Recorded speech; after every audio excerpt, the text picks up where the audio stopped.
360 degree competition अड्डा आप सभी सी टेट कॉम्पिटिटर्स का अपने चैनल पे वेलकम करता है। और मैं धर्मेंद्र आपका वेलकम करता हूं जितने भी टेट और सी टेट के स्टूडेंट्स हैं, जितने भी कंपटीटर हैं, उन सभी का मैथ की क्लास में। आज मेरी पहली क्लास है नंबर सिस्टम की, और यकीन मानिए दोस्तों कि आपका पेपर आने से पहले मैथ के सारे चैप्टर्स को क्लियर कराऊंगा, एक एक क्वेश्चन को क्लियर कराऊंगा। तो मेरे साथ बने रहिएगा, जुड़े रहिएगा, काफ़ी मज़ा आने वाला है सेशन में। लास्ट तक जुड़े रहिएगा, पूरी वीडियो देखिएगा। और इस वीडियो का लिंक ज़्यादा से ज़्यादा आप WhatsApp group, Facebook, Telegram, Instagram जहाँ भी आप हैं इसको शेयर करें ताकि इसका लाभ अधिक से अधिक कंप्यूटर्स को मिल सके। आइए देखते हैं, आज नंबर सिस्टम है, पहली क्लास है, एंजॉय करेंगे। नंबर सिस्टम, कुछ लोग नंबर सिस्टम या संख्या पद्धति बात एक ही है। आज हम संख्या पद्धति की बात करेंगे। चलिए, इसमें कुछ बेसिक फार्मूलों की बात करेंगे, कुछ बेसिक परिभाषा की बात करेंगे। तो संख्या क्या होती है? जितने भी हम लोग 1 2 3 4 5 0 ये सब कुछ जितने भी नंबर यूज करते हैं, जो भी आप मैथ का यूज करते हैं नंबर, वो सभी संख्याएं होती हैं। और संख्या पद्धति क्या होती है? तो संख्याओं को लिखने और संख्याओं के नामकरण को व्यवस्थित करने की प्रक्रिया को संख्या पद्धति कहते हैं। अब कुछ इसी क्रम में परिभाषा देखेंगे, उसके बाद हम कुछ फार्मूला देखेंगे और उससे रिलेटेड क्वेश्चन को भी सॉल्व करेंगे। पूरा वीडियो देखिएगा दोस्तों, जीरो से हीरो बनना है आपको। जीरो से लेकर के मैं स्टार्ट कर रहा हूं और आप लास्ट तक जाएंगे। बोर मत होइएगा कि मैं एकदम बेसिक कॉन्सेप्ट लेके चल रहा हूं। ये केवल और केवल टेट और सी टेट लेवल को देखते हुए ही आपको वीडियो दी जा रही है। चलिए कुछ परिभाषा देखते हैं। तो अगर हम देखें तो संख्याएं टोटल 12 प्रकार की संख्या बताई गई है। टोटल मैथ में 12 प्रकार की संख्या हो रही है। ये है आपकी प्राकृतिक संख्या, सम संख्या, विषम संख्या, पूर्णांक, पूर्ण संख्या, भाज्य संख्या, अभाज्य संख्या, सहभाज्य संख्या, परिमेय संख्या, अपरिमेय संख्या, वास्तविक संख्या और अवास्तविक संख्या। आपको याद क्या रखना है? ये वास्तविक स्टार्टिंग के ये 10 आपको याद रखनी है। ये अपरिमेय संख्या तक आपको याद रखनी है कि होती क्या है। आइए एक एक को मैं क्लियर करता चलूँ कि ये सारी संख्याएं होती क्या हैं। चलिए, बात आई है प्राकृतिक संख्या की। तो 1 से लेकर के अनंत तक की संख्या को 1 2 3 4 5 6 7 8 यानी कि आप जहाँ तक कल्पना कर सकते हैं वो सारी संख्याएं 1 से शुरू होकर के 2 3 4 100 1000 2000 जहाँ तक लाखों तक आप कल्पना कर सकते हैं, यानी कि इन्फिनिटिव तक, वो सभी सब प्राकृतिक संख्याएं नेचुरल नंबर्स होती हैं। इसी क्रम में सम संख्या की हम बात कर रहे हैं। तो सम संख्या क्या होती है? इवन नंबर आप जिसे कहते हैं। सम संख्या इवन नंबर 2 4 6 यानी कि 2 का मल्टीपल 2 4 6 7 8 10 12 इस तरह के जो भी नंबर 2 से डिविजिबल है, 2 से डिविजिबल बाई 2 यानी कि जो भी संख्या 2 से कट जा रही है, 2 4 6 8 10, वो सब क्या है? सम संख्याएं होती हैं। अब देखिए एक वर्ड मैंने क्या, 2 से कट जा रही हैं तो सम संख्याएं होती है। इसी क्रम में मैं आप लोगों को डिविजिबिलिटी का रूल बताऊंगा कि कौन सी संख्या होगी 2 से कटेगी, कौन सी 3 से होगी, 8 से 7 से। डिविजिबिलिटी का रूल भी हम लोग नेक्स्ट क्लास में, यही हमारा टॉपिक होगा, डिविजिबिलिटी का रूल ही, विभाज्यता का नियम हम डिस्कस करेंगे। चलिए, ये सम संख्या हुई। आगे विषम संख्या की बात है। विषम संख्या क्या? 1 3 5 7 9 11 13, ऐसे ही जो संख्या 2 से नहीं कट रही है वो सभी कैसी संख्या होती है? विषम संख्या होती है। चलिए आगे देखते हैं। पूर्णांक संख्या क्या है? पूर्णांक देखने से पहले आप पहले पूर्ण संख्या देख लीजिए। तो जितने भी आपके प्राकृतिक संख्याएं थी 1 2 3 4 5 6 7 इन्फिनिटिव तक, अनंत तक, उसमें आप जीरो को इंक्लूड कर दीजिए, जीरो को भी शामिल कर दिया जाए। अगर प्राकृतिक संख्या में जीरो को शामिल कर दिया जाता है तो वो पूर्ण संख्या बन जाती है। और इन्हीं पूर्ण संख्याओं में जब नकारात्मक संख्या को ले लिया जाता है, -1 -2 -3 -4 इन्फिनिटिव माइनस तक ले लिया जाता है, तो वो पूर्णांक बन जाती हैं। अब भाज्य क्या होती है? भाज्य संख्या क्या होती है? तो भाज्य संख्या है वो है जो अब किसी न किसी नंबर से कट जाए। जैसे अब 12 की बात ले लीजिए और 15 की बात ले लीजिए। 12 क्या है? सम संख्या है, 12 सम संख्या है। और 15 क्या है? विषम संख्या है। 15 विषम संख्या है। लेकिन अब देखिए 12 को 2 से भी डिवाइड हो जा रहा है, 3 से भी डिवाइड हो जा रहा है। 15 क्या है? 15 5 से भी डिवाइड हो जाएगा और 3 से भी डिवाइड हो जाएगा। तो सेंस ये है कि भाज्य संख्याएं वो होती हैं जिसमें किसी भी नंबर का भाग चला जाए, जो किसी भी नंबर से अपने अलावा एक और खुद के अलावा किसी और नंबर से भी वो डिवाइड हो जाए, तो वो भाज्य संख्याएं होती हैं। नेक्स्ट देखेंगे अभाज्य संख्याएं। अभाज्य संख्याएं होती हैं जिसको आप प्राइम नंबर कहते हो। प्राइम नंबर सेंस वो अपने अलावा किसी और नंबर से डिवाइड नहीं होती हैं, या यानी कि उसका फैक्टर 1 और वो खुद नंबर ही होगा, उसका कोई भी फैक्टर नहीं हो सकता, 1 के अलावा उसका कोई फैक्टर नहीं हो सकता, और स्वयं के अलावा वो तो सेल्फ से ही डिवाइड होंगी, बाकी डिवाइड नहीं होंगी, स्वयं से ही डिवाइड होंगी, अदरवाइज वो डिवाइड नहीं होंगी। तो इसी को आप प्राइम नंबर या अभाज्य संख्या कहते हैं। अब इसी से रिलेटेड को प्राइम नंबर की बात आ गई। सह अभाज्य संख्या क्या होती है? पेयर आप ले लेंगे, जैसे 2 और 3, ये अपने अलावा किसी और से भाग नहीं होती हैं, किसी और से डिवाइड नहीं होती, यह भी अभाज्य है, यह भी अभाज्य है, तो इन्हीं दोनों संख्याओं को आप सह अभाज्य संख्या कहते हैं। क्लियर है? चलिए, अब परिमेय संख्या क्या होती है? तो परिमेय संख्या जिसको आप p/q के रूप में डिवाइड लिख सकते हैं, p/q, और जहाँ q की वैल्यू क्या हो, 0 ना हो, जहाँ q की वैल्यू 0 ना हो, वो परिमेय संख्या होती है। जैसे कोई वैल्यू अगर रूट में है, अगर रूट थ्री है और एक जगह √4 लिखा हुआ है, तो √4 क्या है? परिमेय संख्या है, और √3 अपरिमेय संख्या है। √3 अपरिमेय संख्या, अगर कोई वैल्यू रूट में दी हुई है और उसका वर्गमूल हो सकता है, निकल जा रहा सीधा सीधा, इसका मतलब कि वो पॉइंट में नहीं निकल रहा है, उसका वर्गमूल पॉइंट में ना निकले, सीधा सीधा निकलता है। अगर उसका वर्गमूल 4 का, से वर्गमूल कितना होता है? 2 होता है, तो इसका मतलब ये है कि ये परिमेय संख्या है। लेकिन जिस कोई वैल्यू अगर करड़ी में है, रूट में है, करड़ी में दिया है, तो सीधा सीधा उसका मतलब होता है कि वो अपरिमेय संख्या है। ठीक है, जैसे एक कॉन्सेप्ट और भी दूं, कहीं कहीं वैल्यू लिखी होती ऐसे, हम इसकी बात करें 0.3, पहला ये लिखा हुआ है, आगे लिखा 0.33 और इसके ऊपर ऐसे बार लगा हुआ है। तीसरा कॉन्सेप्ट है 0 पॉइंट है यहाँ 3 और डॉट डॉट डॉट डॉट ऐसे है। अब इसमें आपको बताना कौन सी परिमेय है, कौन सी अपरिमेय है। तो आप इन दोनों नंबर्स को क्या कहेंगे? परिमेय कहेंगे, और लास्ट वाले को क्या कहेंगे? अपरिमेय है। इसके पीछे भी कॉन्सेप्ट है, नहीं सॉरी, ये तीनों नंबर क्या है? परिमेय नंबर है। लेकिन अगर ये नंबर कहीं ऐसा कुछ लिखा होता, ऐसा 0.173219 ऐसे अप टू डॉट डॉट, अब ये अपरिमेय हो गया। क्यों अपरिमेय हुआ? तो इसको आप फ्रैक्शन में कभी भी चेंज नहीं कर सकते हैं, इसे आप फ्रैक्शन में लिख ही नहीं सकते हैं, और परिमेय संख्या होने की पहली कंडीशन है कि उसे p/q के रूप में आप लिख सकते हैं। तो ज़्यादा समझने की आवश्यकता नहीं है, आप इतना ही समझे, जहाँ रिपीटिशन नहीं है नंबर्स का और वो इन्फिनिटी तक जा रहा है, जहाँ नंबर्स का रिपीटिशन नहीं है और वो इन्फिनिटी तक जा रहा है, इस तरह की वैल्यू पॉइंट वाला, तो वो भी अपरिमेय संख्या होगी। आपको इतना ही याद रखना है। चलिए नेक्स्ट स्लाइड देखते हैं क्या है। चलिए आगे भी परिभाषा है कि सम संख्या आपको मैंने बता रखी है। इसका पीडीएफ आप लोगों को, इस वीडियो का पीडीएफ जो है मेरे Telegram channel study for one day exam, जिसका लिंक मैं आपको डिस्क्रिप्शन बॉक्स में दे दूंगा, वहाँ से आप क्या कर सकते हैं? डाउनलोड इस पीडीएफ को कर सकते हैं, और इसमें जो रिलेटेड क्वेश्चंस हैं और परिभाषा है, सूत्र है, उसे आप याद रख सकते हैं। चलिए आगे, ये सारा डिफिनीशन था, इसको आप देख लीजिएगा ये होता क्या है। ये मैं आपको सारी चीज़ें अभी क्लियर कर चुका हूँ। चलिए ये सब कुछ क्लियर है।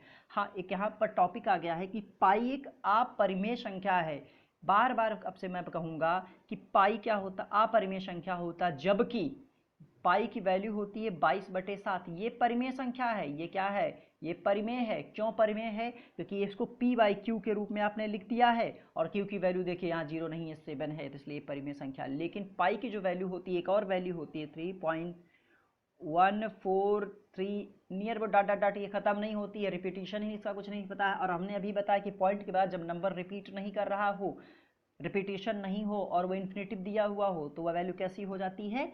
अपरिमेय संख्या हो जाती है। इसीलिए पाई अपरिमेय है और 22/7 p/q के रूप में है, वो परिमेय संख्या है। चलिए इसके कुछ सूत्र को देखेंगे, संख्या पद्धति के कुछ सूत्र को देखेंगे और उसके बाद इससे रिलेटेड हम प्रश्न को भी देखेंगे। चलिए, तो पहला फार्मूला है प्राकृतिक संख्याओं का योग। जैसे आपको कोई सीरीज दे दी गई, 12 से लेकर 38 तक की प्राकृतिक संख्याओं का योग निकालिए, तो आप किस फार्मूले का यूज करेंगे? यहाँ, तो यहाँ से आपका निकालेंगे पहली संख्या प्लस अंतिम संख्या whole divided by 2 into n. घबराइए नहीं, इस पे रिलेटेड क्वेश्चन, इससे संबंधित प्रश्न को अभी हम हल करेंगे आगे। अब यहाँ पर एक बात फंस गई, आपको हमने कहा कि 12 से लेकर के कहाँ तक? 38 तक संख्याओं का क्या निकालिए? योग। तो आपको पहली संख्या 12 मिल गई, अंतिम संख्या भी 38 मिल गई, लेकिन यहाँ एक वर्ड दिया एन। एन कैसे आप निकालोगे? एन का सेंस ये होता है कि 12 से 38 तक जब आप गए तो 12 13 14 15 16 17 तक आप 38 तक जाओगे, तो कुल कितने संख्या हो गए, कितने नंबर? 12 एक हो गया, 13 आएगा, 14 आएगा, ऐसे कुल कितना हो गया, उसे एन कहेंगे। तो एन कैसे आप निकालोगे? अंतिम संख्या में से पहली संख्या को माइनस कर दीजिएगा, उसके बाद यहां लिखा हुआ वर्ग अंतराल प्लस 1। वर्ग अंतराल क्या होता है, इससे पहले आप जान लीजिए वर्ग अंतराल क्या है। जैसे देखिए 2 4 6 8 8 10, सेंस इसका ये है। अब देखिए ये पहला नंबर है, फर्स्ट टर्म है, ये सेकंड है, तो सेकंड में से फर्स्ट को माइनस करिए, इसका मतलब 4 में से आपने 2 को माइनस किया, कितना आया? 2। देखिए 8 में से आपने 6 को माइनस किया, क्या आया? 2। 10 में से 10 को माइनस किया, क्या आया? 2। तो ये जो आपका वैल्यू आ रहा है, दूसरे में से पहले को माइनस करने से उसे वर्ग अंतराल कहते हैं, जिसे आप मैथ में स्मॉल d से इंडिकेट करते हैं। तो ये रहा कि आपको n निकालने का फार्मूला अंतिम संख्या माइनस पहली संख्या, अंतिम संख्या माइनस पहली संख्या अपान वर्ग अंतराल प्लस 1। दूसरा फार्मूला देखेंगे, n प्राकृतिक संख्याओं के वर्गों का योगफल। ये बार बार पूछा जाने वाला क्वेश्चन है, छोटे एग्जाम्स का, अच्छे एग्जाम का फेवरेट क्वेश्चन है। तो इसका फार्मूला होगा n+1 ब्रैकेट में 2n+1/6। ये आपको याद रखना है, n+1 2n+1/6। और जिस तरह से आप वर्गों के फार्मूले को याद रखेंगे, वर्गों का योग, उसी तरह आपको घनों का योग याद रखना है, n+1/2 और पूरे का होल स्क्वायर। चलिए ये फार्मूला है, आपको फार्मूला याद रखना है। इस फार्मूले, तीनों फार्मूले, चारों फार्मूले को याद रखना है। इस चारों फार्मूले से रिलेटेड क्वेश्चंस को आगे हम देखेंगे। इसके अलावा भी कुछ क्वेश्चन और हैं एडिशनल, उसको भी हमने करवा रखा है। चलिए इसके अलावा एक फार्मूला और भी है विभाज्यता का। चलिए भाग का नियम है, ये भाग के सूत्र हैं तो आप जानते हैं, भाज्य भाजक भागफल शेष। चलिए इसे भी आप याद रखिएगा, ये फार्मूला जो है इससे रिलेटेड क्वेश्चन को आगे हम करेंगे। चलिए संख्या पद्धति के प्रश्न आ गए हैं, नंबर सिस्टम के क्वेश्चन आ गए हैं। पहला क्वेश्चन देखेंगे। क्वेश्चन स्टार्ट करने से पहले बहुत मेहनत करता हूं आपके लिए, तो ज़्यादा से ज़्यादा वीडियो को शेयर कीजिए और हाँ लाइक और कमेंट जरूर कीजिए।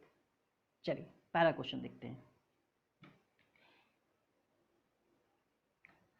1 2 3 4 ... 58 59 60 प्लस दिया हुआ है। इसका मतलब आपको 1 से लेके 60 तक जो संख्याएं दी हैं इनका आपको सम निकालना। तो भाई 1 से 60 तक दिया है, नंबर 1 से स्टार्ट है और 60 तक गया है, तो जाहिर सी बात है कि यहाँ पर आपको n कितना मिला होगा। n हमारे पास कितना मिल गया?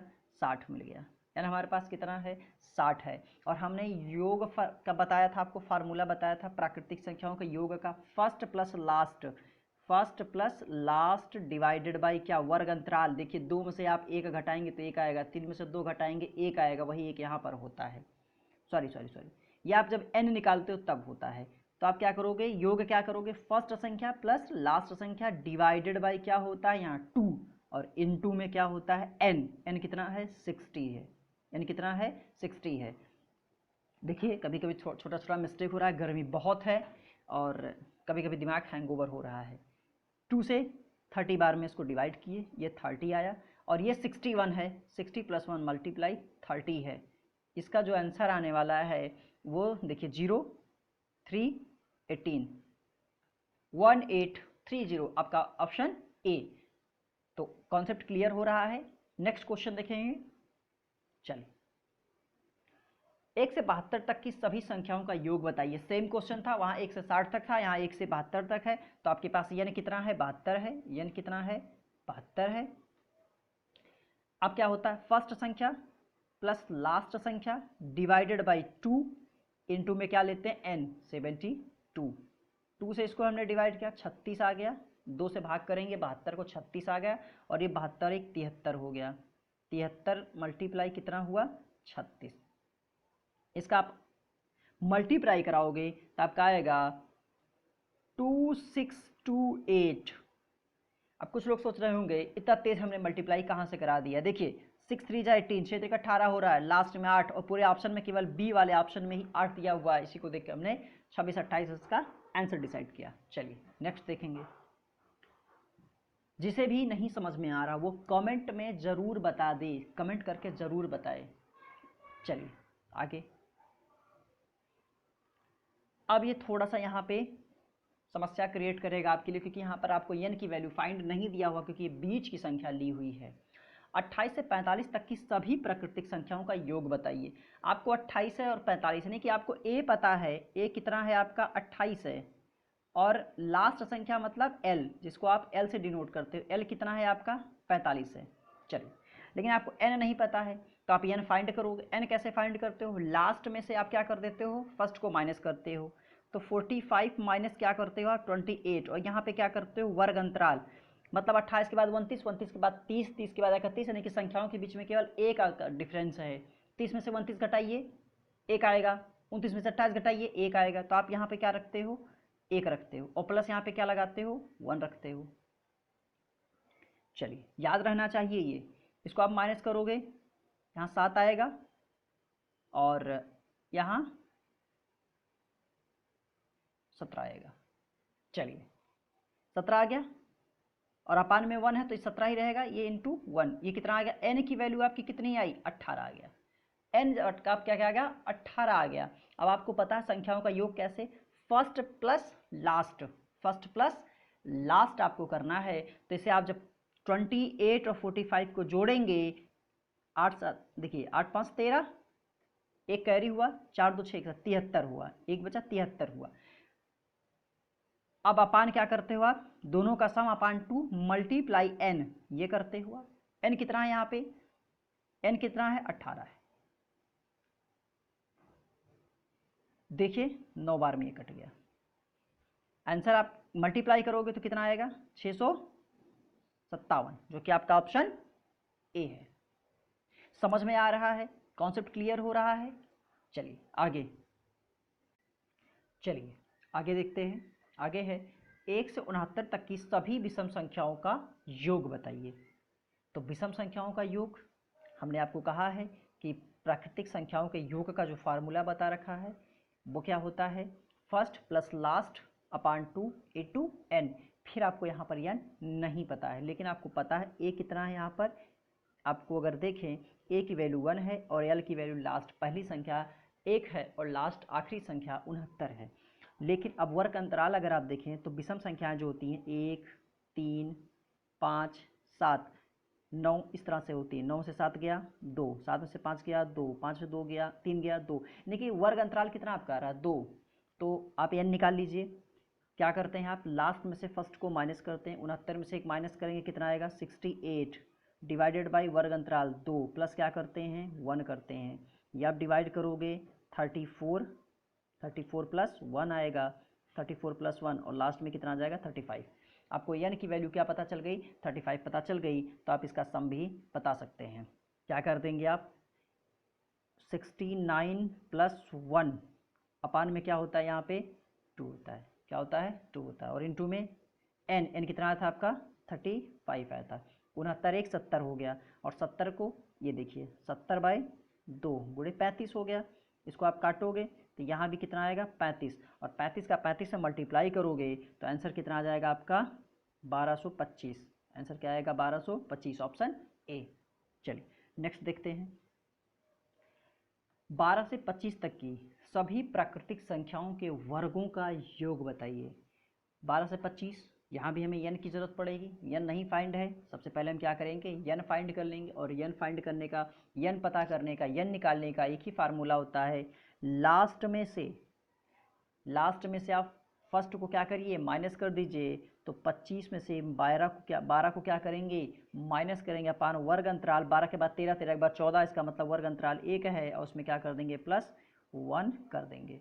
तो 25 में से 12 क्या कितना आएगा 13 आएगा, 13 बचेगा, 13 और 1 कितना हो जाएगा यहाँ पे 14 हो जाएगा।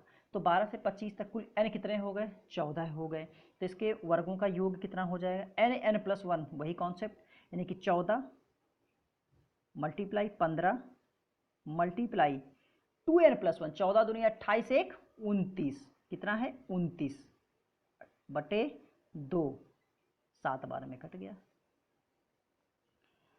चलिए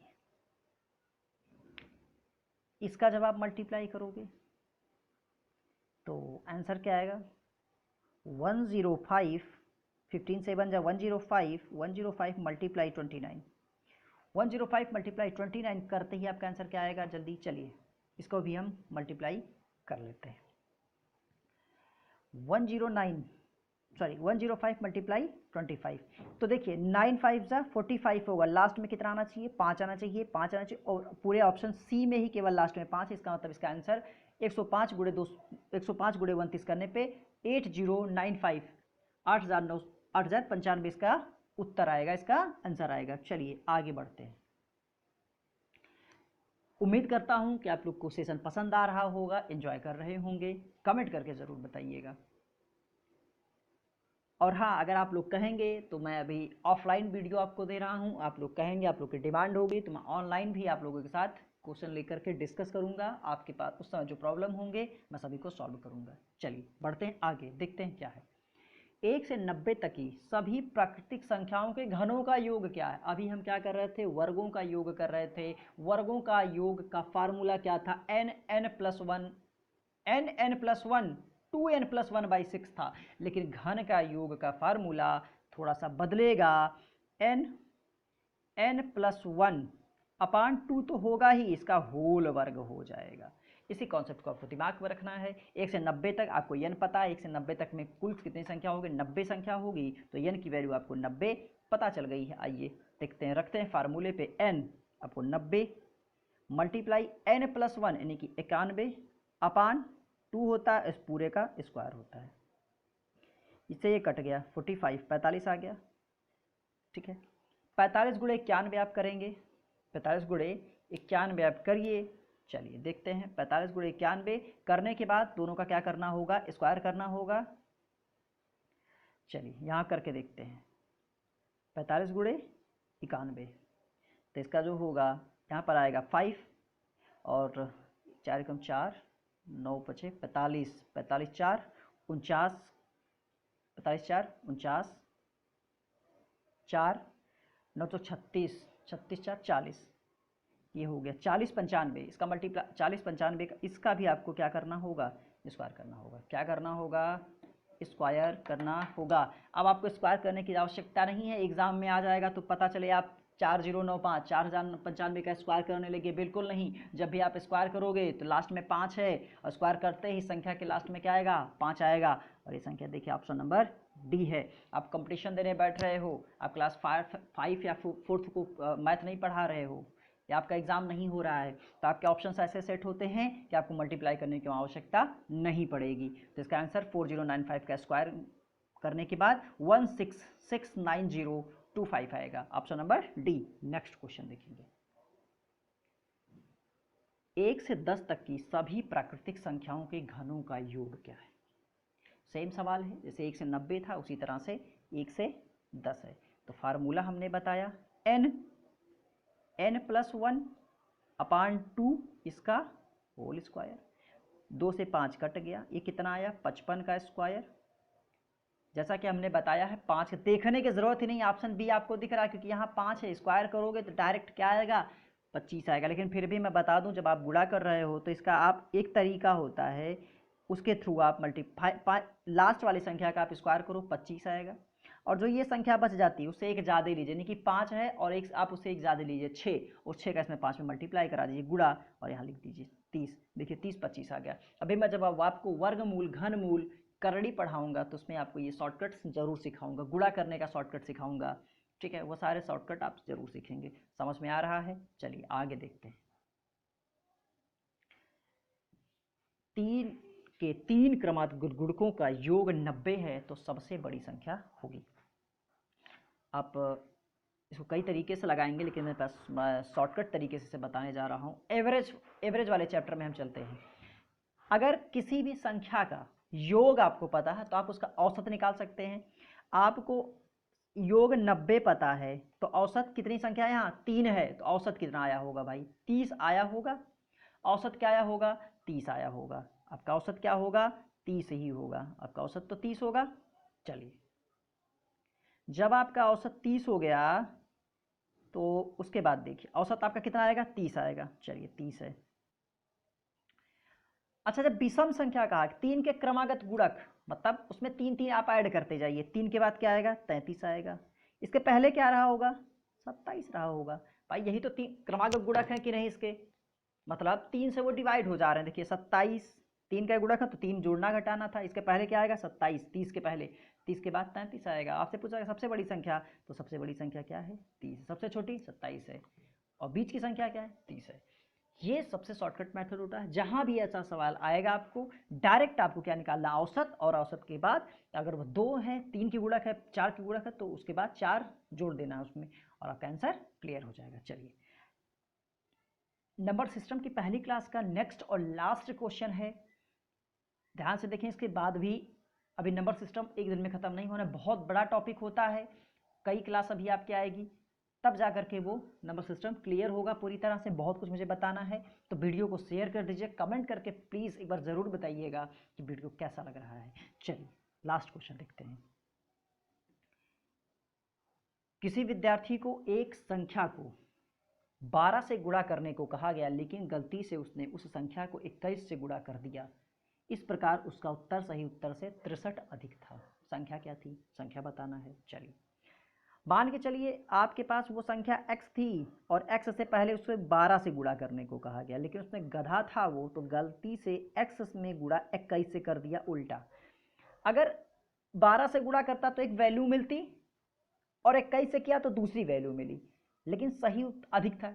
अभी डेमो वाले वीडियो में हमने कहा था अगर मेरे पास आपसे 100 रुपये अधिक हैं, मतलब हम दोनों के बीच में 100 रुपये का डिफरेंस है, उसी तरह से अगर ये 63 अधिक हो रहा है तो नई संख्या में जो गुणा किया और पुरानी संख्या में जो गुणा, इसके बीच का डिफरेंस है ये, इसके बीच का डिफरेंस है ये कितना है 63 है। अब देखो डिफरेंस मतलब होता है ज़्यादा में से कम को घटाना, तो 21 में से 12 घटाओगे 9x आएगा। कितना आएगा 9x गुणे 9x इक्वल टू 63, 9 से 63 कट गया 7, संख्या कितनी थी 7। आप आराम से इसे कर सकते हैं, जब भी आएगा एक्स वाई करने की ज़रूरत एग्जाम में नहीं है। क्या करना होगा सीधे सीधे जो पहले वाली संख्या है और जो लास्ट वाली बाद वाली संख्या इन दोनों का माइनस करिएगा, डिफरेंस लीजिएगा, और डिफरेंस लेने के बाद जो भी डिफरेंस आएगा कम या ज़्यादा जो दिया होगा उसमें आप डिवाइड कर दीजिएगा। ठीक है, यानी कि आप सीधा कुछ नहीं हमने किया 21 माइनस 12 किया है, ठीक है, और 63 को डिवाइड किया है, 63 को डिवाइड किया है। चलिए आगे देखेंगे भाई 21 माइनस 12 किया, 21 माइनस 12 तो कितना आया 7, और 7 से क्या कर दिया 63 को डिवाइड कर दिया, कम या ज़्यादा, सॉरी 9 आया था 9, तो 9 से डिवाइड कर दिया 7 आंसर आ गया। चलिए अभी रुकिए एक फार्मूला है, उस फार्मूले से डायरेक्ट क्वेश्चन आता है, उसके आगे हम कुछ बात नहीं करेंगे आज, ये लास्ट होगा। देखिए जब आपसे कभी पूछा जाएगा सम और विषम संख्याओं के औसत की बात यहाँ पर हो रही है, लेकिन क्रमागत सम संख्या और क्रमागत विषम संख्याओं का औसत अगर आपसे पूछा जाएगा तो क्या होगा। अगर आपसे क्रमागत विषम संख्याओं का औसत पूछ रहा है तो n होगा, मतलब खुद वही नंबर होगा। जैसे आपसे कहा गया है कि 50 क्रमागत विषम संख्याओं का औसत बताइए, तो उसका आंसर क्या हो जाएगा 50। अगर आपसे कहा जाए 27 क्रमागत विषम संख्याओं का औसत, तो 27 होगा। लेकिन अगर आपसे यही कहा जाए कि प्रथम n सम संख्याओं का औसत क्या हो जाएगा, मान लीजिए फिर वहाँ कहा जाए कि प्रथम 25 सम संख्याओं का औसत क्या होगा, तो आप उसमें एक क्या कर देंगे, ऐड कर देंगे और आगे आंसर 26 बताएंगे। तो विषम संख्याओं का औसत प्रथम लगातार जो संख्याएं आती हैं, यानी कि प्रथम 10 संख्याओं का विषम संख्याओं का औसत 10 होगा, लेकिन सम संख्या होगी तो उसमें एक ऐड हो जाएगा।